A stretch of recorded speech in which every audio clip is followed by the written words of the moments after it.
Chers amis, je suis heureux de vous retrouver aujourd'hui pour une dernière étude sur la Nouvelle Jérusalem. Et je vous invite donc à lire la suite de la description qui nous est faite au chapitre 21 à partir du verset 22.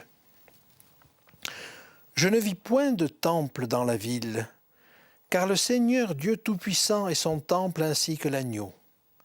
La ville n'a besoin ni du soleil ni de la lune pour l'éclairer, car la gloire de Dieu l'éclaire et l'agneau est son flambeau. Les nations marcheront à sa lumière et les rois de la terre y apporteront leur gloire. Ses portes ne se fermeront point le jour, car il n'y aura point de nuit.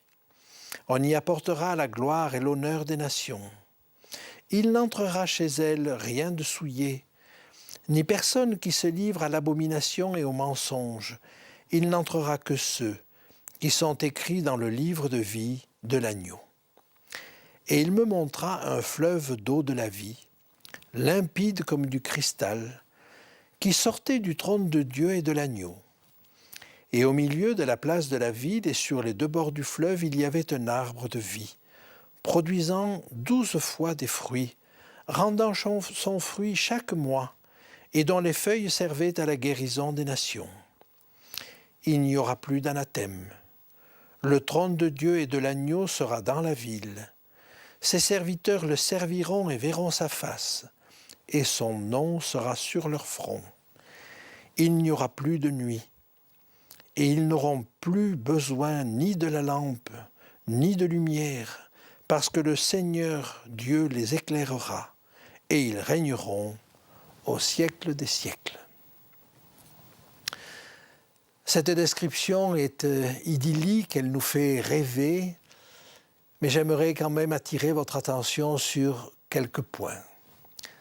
Nous avons déjà mentionné le fait qu'il n'y a point de temple dans la ville, mais à partir du moment où les élus, les créatures voient Dieu face à face, eh bien, la rencontre est opérée et il n'y a plus besoin de temple. Et au fond, le temple, c'est l'instrument de la relation avec Dieu.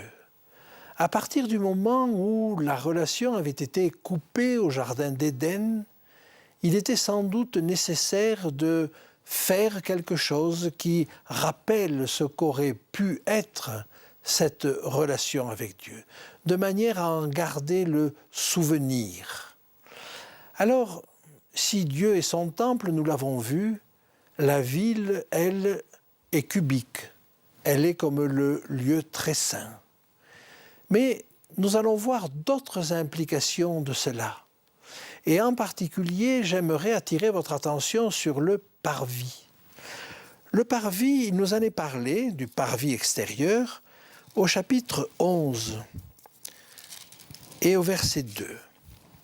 On me donna un roseau semblable à une verge en disant « Lève-toi et mesure le temple de Dieu, l'autel et ceux qui y adorent, mais le parvis extérieur du temple, laisse-le en dehors et ne le mesure pas, car il a été donné aux nations et elles fouleront aux pieds la ville sainte pendant 42 mois. » Si donc le parvis est laissé aux nations, c'est que le parvis représente la terre.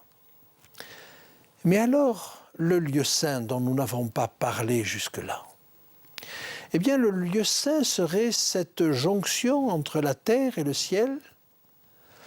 Dans le lieu saint, il y avait en particulier le chandelier à 7 branches, ou, si nous regardons dans l'Apocalypse, les 7 chandeliers. Et regardons ce que représentaient les 7 chandeliers. Nous trouvons ça à la fin du chapitre 1er de l'Apocalypse. Verset 20. Le mystère des 7 étoiles que tu as vu dans ma main droite et des 7 chandeliers d'or. Les 7 étoiles sont les anges des 7 églises et les 7 chandeliers sont les 7 églises. Ainsi, si le lieu saint représente l'Église, alors nous comprenons peut-être mieux pourquoi cette Église, ce peuple de Dieu, nous est en permanence représenté à la fois sur la terre et au ciel. Il est la jonction entre le parvis et le lieu très saint. Et ainsi, nous aurions du sanctuaire céleste une image qui pourrait se résumer ainsi. Le lieu très saint au ciel, c'est la nouvelle Jérusalem, c'est l'habitation de Dieu. Le parvis sur terre, c'est ce qui a été laissé aux nations. Et puis le lieu saint, c'est l'Église qui fait la jonction. Ou plutôt, puisque c'est Jésus qui fait la jonction, qui a déjà la tête au ciel, mais qui a toujours les pieds sur terre. Alors je vous invite à regarder maintenant le verset 23 du chapitre 21. La ville n'a besoin ni du soleil, ni de la lune pour l'éclairer, car la gloire de Dieu l'éclaire, et l'agneau est son flambeau. C'est Dieu qui l'éclaire. Bien sûr, il n'y a pas besoin d'éclairage extérieur, mais cela nous indique que pendant l'éternité, Dieu aura toujours quelque chose à nous apprendre. Parce que l'éclairage, c'est le fait d'éclairer notre cœur et notre esprit sur des choses nouvelles. Et par conséquent, nous serons en apprentissage permanent. Verset 24.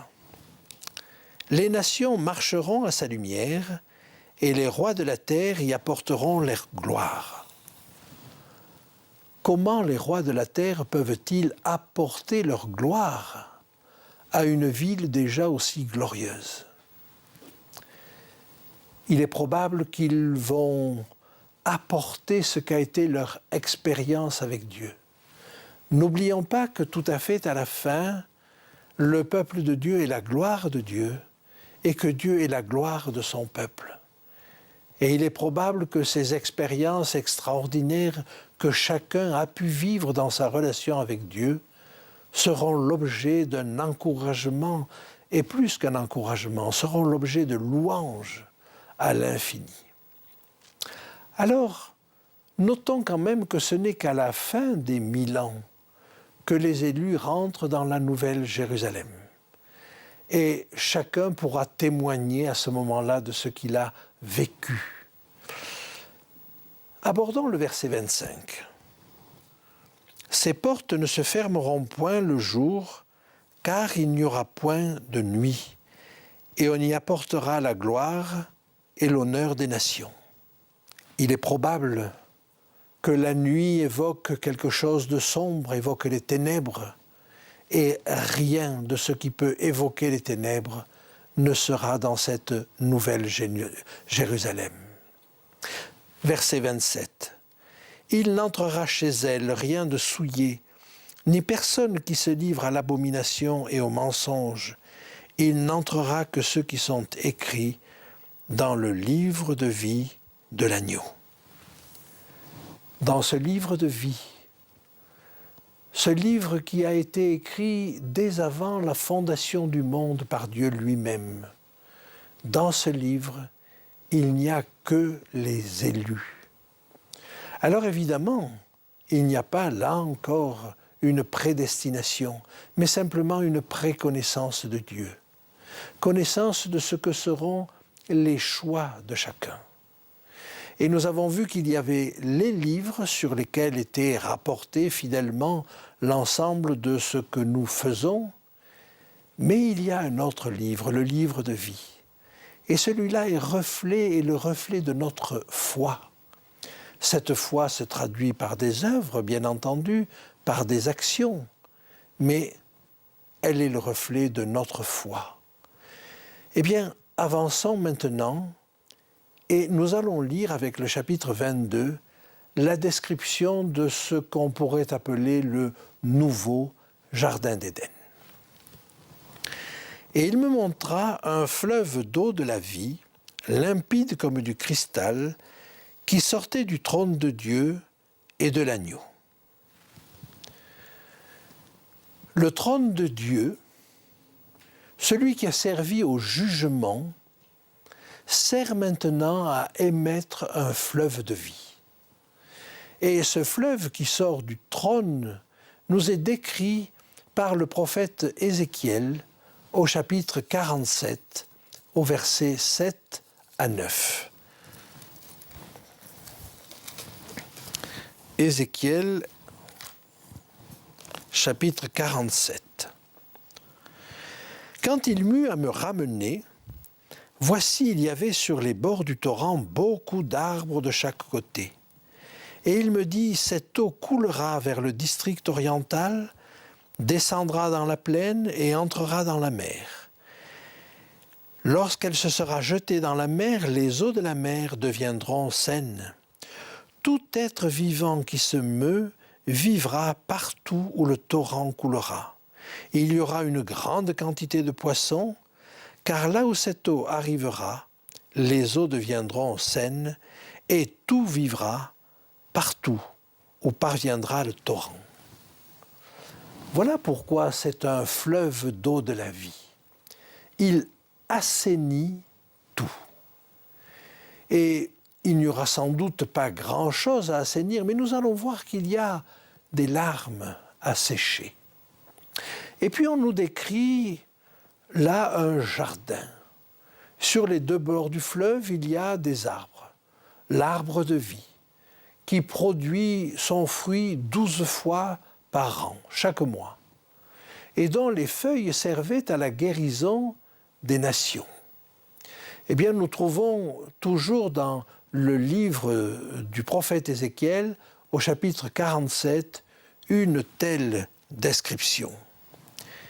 Il me ramena vers la porte de la maison, et voici de l'eau sortait sous le seuil de la maison à l'orient, car la face de la maison était à l'orient.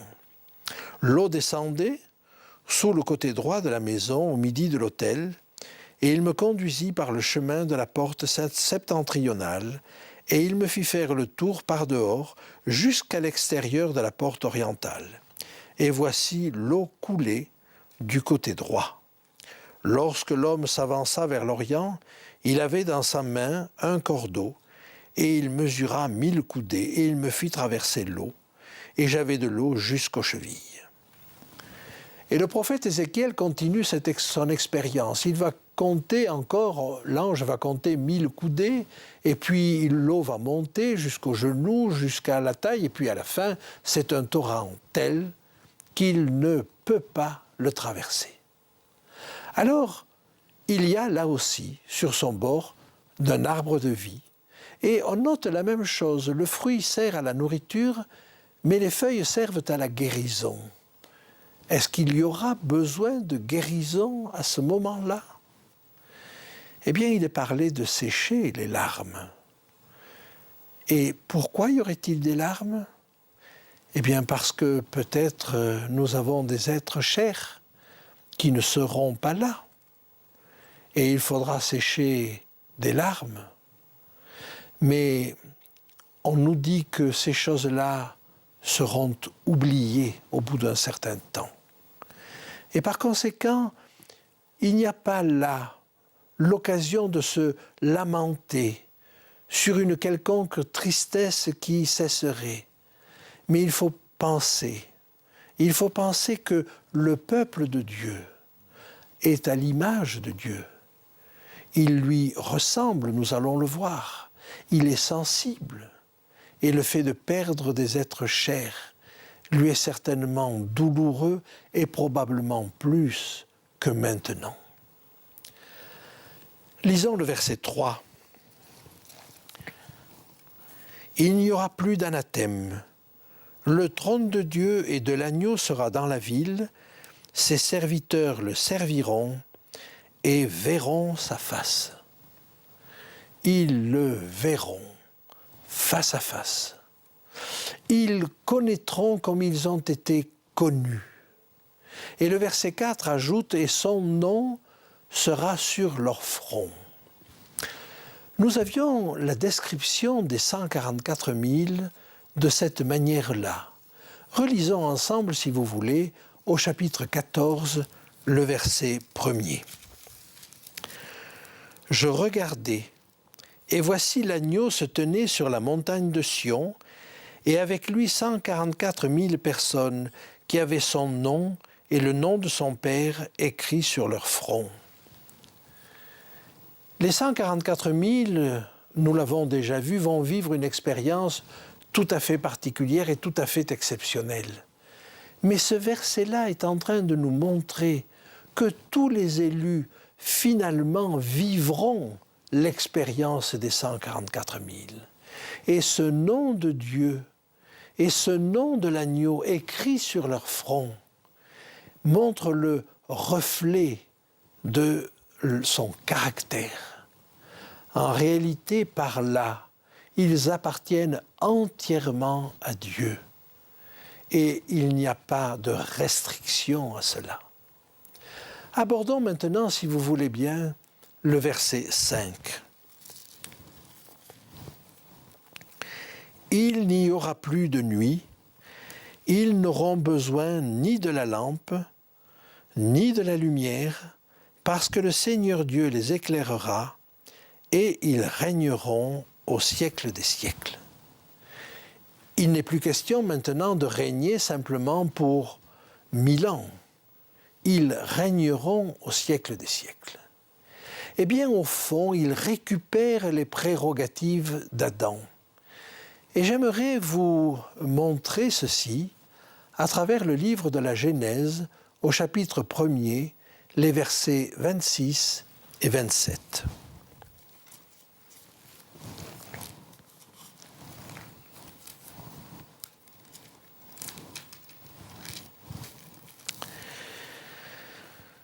Puis Dieu dit, « Faisons l'homme à notre image, selon notre ressemblance, et qu'il domine sur les poissons de la mer, sur les oiseaux du ciel, sur le bétail et sur toute la terre, et sur tous les reptiles qui rampent sur la terre. » Il n'y a pas là une domination sauvage, comme elle peut être vue maintenant. Et malheureusement, l'homme a dévoyé cette domination que Dieu lui avait donnée. C'est une domination qui est davantage orientée vers la conservation, la préservation. Et nous avons cru que nous pouvions la tourner vers l'exploitation. Non, l'homme était créé à l'image de Dieu. Et Dieu n'avait pas pour objectif et pour but de nous exploiter. Alors, l'objectif que Dieu se propose, c'est de nous redonner le jardin d'Éden et de nous redonner cette image de lui-même que nous avons perdue. Et cela, c'est ce qui se trouve et c'est ce qui se comprend à travers ce nom qui est écrit sur le front des élus. J'aimerais vous proposer pour cela la lecture de 2 textes. Le premier se trouve dans l'Épître aux Éphésiens, au chapitre 4, des versets 11 à 13. « Et il a donné les uns comme apôtres, les autres comme prophètes, les autres comme évangélistes, les autres comme pasteurs et docteurs pour le perfectionnement des saints, en vue de l'œuvre du ministère et de l'édification du corps de Christ, jusqu'à ce que nous soyons tous parvenus à l'unité de la foi et de la connaissance du Fils de Dieu, à l'état d'homme fait, à la mesure de la stature parfaite de Christ. Quel extraordinaire programme! Jusqu'à la mesure de la stature parfaite de Christ. N'est-ce pas là l'image de Dieu qui avait été donnée à Adam et que le genre humain a perdu? Et j'aimerais vous proposer de poursuivre un petit peu cette lecture jusqu'au verset 16. Afin que nous ne soyons plus des enfants flottants et emportés à tout vent de doctrine par la tromperie des hommes, par leur ruse dans les moyens de séduction, mais que professant la vérité dans la charité, nous croissions à tous égards en celui qui est le chef, Christ. C'est de lui, et grâce à tous les liens de son assistance, que tout le corps bien coordonné et formant un solide assemblage tire son accroissement selon la force qui convient à chacune de ses parties et s'édifie lui-même dans la charité. Ce corps de Christ qu'est l'Église, il est à son image. Alors laissez-moi vous donner un dernier texte qui se trouve dans la deuxième épître aux Corinthiens, au chapitre 3 et au verset 18.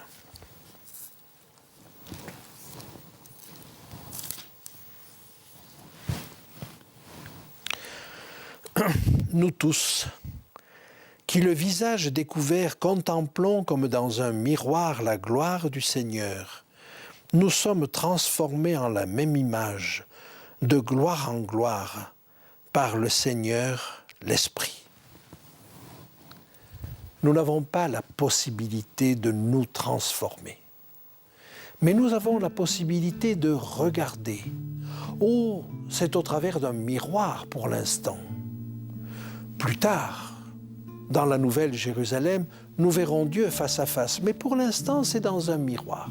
Eh bien, même à travers ce miroir, nous sommes transformés à l'image de Dieu, transformés en la même image, de gloire en gloire, comme par le Seigneur, l'Esprit. Alors, nous n'avons pas d'autre chose à faire qu'à garder les regards sur ce qui nous est promis, sur Dieu, sur le caractère de Dieu. Et c'est en regardant à lui que nous serons changés et que nous retrouverons l'image perdue au Jardin d'Éden.